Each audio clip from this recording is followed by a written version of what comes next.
I'm being joined by a chieftain of the ADC and a former presidential candidate, Mr. Dele Momodu, who is live for us virtually. Thanks so much indeed for joining us tonight. Good evening, Sheung. And how is Nigeria tonight? Nigeria is good. How is Japan? Guess you're having a nice time in Japan. Is okay. Yeah, Japan is okay. Good. We thank God. Right. Let's get the conversation started. You allowed everyone to be able to listen to the audio conversation with Babachi Lawal beyond the text of his press release. And you can be able to gauge his mind on how he's thinking and what led to his decision. Let me get your reaction. I'm very sure that you probably have spoken with Alhaji Atiku Abubakar on this one. What exactly are the feelers on the decision of Mr. Babachi Lawal? This is a big blow for the ADC and Atiku Abubakar, isn't it? It is not a big blow because the message always goes with the messenger. So you have to look at who is speaking, what he is talking about, how he is saying it, why he is saying it. I did a master's degree in English literature, and we were taught what they call the sociological approach. And the sociological approach is you must know where a man is coming from to understand why he's saying what he's saying. For me, he was rambling. He sounded a bit confused about the subject matter. At what point? He is a man who is above 70. So at what point did he realize that Atiku is what he is calling him? And I listened patiently to your telephone conversation with him, and I could see a master of ambiguity. He was very ambiguous about Atiku is a Fulani man. When did he become a crime to be a Fulani man? A Fulani man that people were accusing of being a Lagos boy. A Fulani man who was an Igbo man. His life, Atiku's life today, is in the hands of an Igbo man. And Dr. Azubike, Ndukwe has been his doctor since he was in Aso Rock. He's an Igbo man. So, and this is the man, if Atiku is sleeping upstairs, the man has his bedrooms downstairs. That's the physician who goes everywhere with him.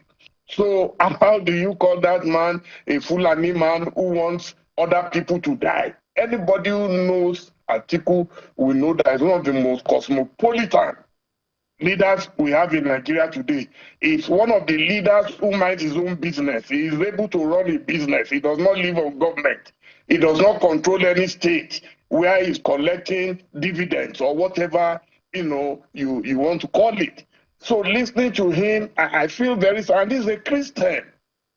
I'm a Christian. One of the first things I learned in Sunday school was do not judge people because you will be judged. Here was our Baba that was sacked. He was sacked by the Buhari government who brought him into power, to be the secretary of the federation. He was sacked. Why was he sacked? So for me, he is one of the few leaders anyway that I have never met. You will not believe it. We've never sat one-on-one. You know me that I as a journalist, I mingle and mix, but I have never understood the man. He says whatever comes out of his mouth whenever he feels like. And what he has done today, I'm sure that even a lot of people in his own state, they are rejoicing that finally Atiku has been able to free himself from this man. Anybody who knows Atiku is a perfect gentleman. But Chief Dele Momodu, from what you have said, it does look like there is an homegrown trouble for Atiku Abubakar. On one hand, he's a very strong, Babachi Lawal is a strong man from the same state of Adamawa as Alhaji Atiku Abubakar. Ms. Binani also had left, Senator Binani left because of the issues in ADC Adamawa State. Isn't that a signal that there is a problem in Atiku Abubakar's home state of Adamawa? If people from Adamawa State are coming to criticize him, isn't that a problem? Does it not signal trouble? It is a sign that Atiku Abubakar is a consummate Democrat. A Democrat cannot force people to stay in a party if they want to pursue their own dreams and ambition elsewhere. Atiku is not Tinubu. Atiku does not control any state in Nigeria. Atiku is an individual who minds his own business, who will tell you about his policies. And we've seen him perform in the past. You would remember under the administration of President Olusegun Obasanjo, he was the star boy of that administration. Everybody in his office, go and check them, all the young guys, probably in their 20s and 30s, they were the ones delivering inside Aso Rock at that time. Deolu Akande, Onukabadi, Yojo, my friend and brother of blessed memory, all these young guys were there. His office was like you were in the White House. We've seen him perform. Look at the quality of even the businesses he runs. Atiku is in a class of his own. He does not fight anybody. He waits for God's time. When he was advised and encouraged to step down for Chief Abiola in 1993, he went away without as much as a whimper. That is Atiku for you. He was supposed to be a running mate to Abiola. He didn't get it. He went away quietly.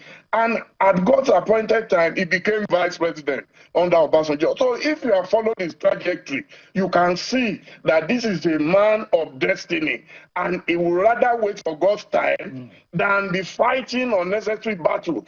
Look at all the attacks that they, attacked him in this life. You ever heard him abuse anybody? Fight with anybody, and God continues to bless him. When you see him, he's very presidential. He continues to be presidential without having any Dele, Momodu, government funding him. There are from day one, and I asked this question to some ADC chieftain right on this program. I asked them pointedly to say the ADC seems to be a machinery hooked up for Atiku Abubakar. And if you hear what Babachi Lawal said, doesn't it now look exactly with the fear a lot of people had that ADC was originally an Atiku Abubakar vehicle to get the presidential ticket? And that's one of the grievances that the likes of Hayatuddin had earlier about the process. Amechi also had that fear about the process. Isn't that this making those who fed these like this in the first place right now? Sheung, you are a very brilliant and experienced journalist. Who among the three did you expect to defeat Atiku Abubakar? This is a question of experience. It's a question of building his humongous networks. From way back, the man has never given up on his dreams. Tell me who could have defeated Atiku. They just went to waste a lot of time and resources. I said it on your program before this moment. I said, look, there is nobody who can defeat Atiku amongst the three. So maybe Babachir Lawal promised some people some things that he couldn't deliver. It will come out in the coming days. He must have made promises to some people that they can defeat Atiku. And as a Yoruba man, your enemy usually is at the back of your house. So with the bitterness he spoke tonight, I shudder that a man who claimed to be that close to Atiku, so suddenly because of one primary election, Atiku has become the Satan, the Judas on planet Earth. It's unfortunate. And I'm sure in his heart of heart, he will regret it, but it's too late because he has already dropped the so-called bombshell. But life continues, and Atiku's march with destiny continues. Nobody can stop that. He has said that, and I don't want us to miss the meat of the matter. He says so many things about Atiku Abubakar. He said he's not going to be a good president. He went further to criticize that it's going to be a worse version of Bola Tinubu. Babachi Lawal has been a strong critic of President Bola Tinubu. He's not a fan of President Bola Tinubu of late. And he made some allusion to families of the president. He said, I did not join the ADC to make Nigeria progressively worse, so my beliefs and conscience won't allow me to partner with the evil that Atiku and his people represent. For with close to 25 adult children, 6 wives, past and present, some offshore, and a heavily shrunk, decapitated business empire. I foresee 25 Sheyi Tinubus and 6 Remi Tinubus, a prospect that has been keeping me awake all night with worry. And who knows which Shaguris might be lurking around the corner waiting for an Atiku bazaar. It makes a very distinct comparison or likeness to President Bola Tinubu that he doesn't like. I mean, in his criticism of him. And there are those who will say, if Atiku Abubakar wants to displace Bola Tinubu, Abachi Lawal, who seems to know him very well, they are from the same state, you know, and those who say, look, more or less, he knows him very well. And he said that Atiku Abubakar is a bad sell for Nigeria. Atiku Abubakar left government in 2007. He had many children as at that time and as at today. He's been managing his businesses since he was a teenager after his father died. Atiku continues to live the presidential lifestyle without controlling any state in Nigeria. Tinubu controls Lagos, absolutely, and perhaps other parts of Nigeria. Now that he's president, he has access to state funding. Atiku does not have access. Has he not maintained his life? It is obvious to me now that someone like Babachia is probably envious of Atiku. He tried when he was in government, maybe he couldn't make his own money. People said, oh, Atiku is a thief, is a thief. The man offered publicly, I don't know of any other politician, I said, look, I'll waive my immunity. Take me anywhere, ICPC, EFCC, take me anywhere. None of them. Babachia Lawal was running from pillar to post to defend himself. Atiku has never been investigated, prosecuted, or convicted. So what is his offense? That he built a university in their state, a world-class university, that is into agriculture, is into farming, is very successful, is into drinks, is very successful, is helping people globally to go to school. He has educated himself, upgraded himself, is not a stark illiterate, he doesn't talk like an illiterate, he is measured in his words. What more do you want in a Democrat? Chief Dele Momodu, does not like him, let's look at the meat of what. Just a moment, sir. Just a moment, sir. Let's look at the meat of some of the issues raised by Babachi Lawal. He said Atiku rigged the process, and he thinks that he will meet a bigger rigger in front. He said he rigged, and the results were written in several places. Let's look at that process that brought Atiku Abubakar. He said it's a rigged process. Results were written, and this is someone who is a chieftain. He sits right in the front at every meeting of the ADC. So he's not a non-entity as far as ADC politics is concerned. Sharon, you don't have to be a non-entity to be a liar. It doesn't mean that you are a non-entity. Okay? There are people, when they are bitter, there is nothing they cannot say. He said he rigged. So instead of coming to you and talking to you, why didn't you send documents? I monitored some of these things. None of us is omnipresent.